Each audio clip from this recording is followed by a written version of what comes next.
मित्रांनो, आजच्या कलियुगामध्ये प्रेम कधी कोणाला होईल सांगता येत नाही. तर अशीच घटना घडली आहे पुण्यामध्ये.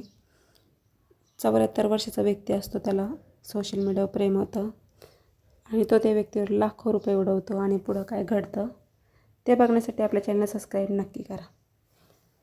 तर आपल्या चॅनलचं नाव तर तुम्हाला माहीतच आहे, गुन्हेगारी क्राईम स्टोरी. व्हिडिओ पूर्ण बघा, स्किप करू नका, लाईक नक्की करा. तर आजची घटना आहे पुण्यामधली.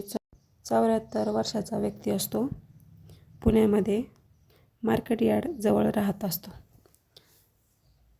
तर त्याला मुलं असतात, ते बाहेर सर्व्हिसला असतात चांगल्या पदावर आणि तो घरी एकटाच असतो. आता एकटं जीवन म्हणजे माणसाला लवकर जात नाही टाईम, बायको नसते. तो सोशल मीडिया वापरत असतो. आता मुलं सर्व्हिसला मानल्यावर तो पण रिटायर झालेला असतो, त्याच्याकडे पैसा वगैरे भरपूर असतो. तर इंस्टाग्राम, फेसबुक असं यूज करत असतो. तर त्यामध्ये सोशल मीडियावर एका मुलीशी त्याची ओळख होती. एकमेकांना नंबर देतात, बोलतात. थोडे दिवस बोलणं चालतं, त्यानंतर तो तिला म्हणतो तुम्हाला भेटायला ये. तर ती त्याला भेटायला बोलवते, तो जातो, भेटतात, सगळं काही होतं. त्यानंतर तो घरी येतो तिला पैसे देऊन. 2-3 दिवस होतात, त्यानंतर परत कॉल येतो त्याच्या मोबाईलवर. त्या आजोबाच्या, जो 74 वर्षाचा असतो व्यक्ती, त्याच्या कॉल येतो की तुमचे रेकॉर्डिंग सापडले, फोटो सापडलेत, काय करायचं, पोलीस स्टेशनला लवकर या. तो घाबरून जातो. तर त्याला वाटतं आता हे जर प्रकरण बाहेर आलं तर माझी चव जाईल.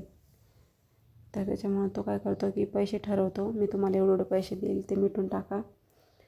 तर पैसे देतो, 1 लाख रुपये महिना ठरवतो आणि काहीतरी रक्कम आधी देत होतो. असं करून ते लोक त्याच्याकडं महिन्याला 1 लाख रुपये घेतात पोलीस म्हणून. तर तो सगळे पैसे त्यांना देऊन टाकतो. त्याच्याकडे 30 लाख रुपये असतात, सगळे ते घेऊन टाकतात त्याच्याकडून थोडे थोडे. तर पैसे आता संपून जातात. तो घाबरून जातो, त्याला वाटतं आता काय करावं, काही समजत नाही, पैसे तर संपून गेले. तो नंतर मग घाबरून पोलीस स्टेशनला जातो, जे पुण्यामधलं आहे, मार्केट यार्डजवळ. तिथे जातो आणि पोलिसांना सगळा प्रकार सांगतो. तर आता कोणत्याही वयामध्ये व्यक्ती फसू शकतो.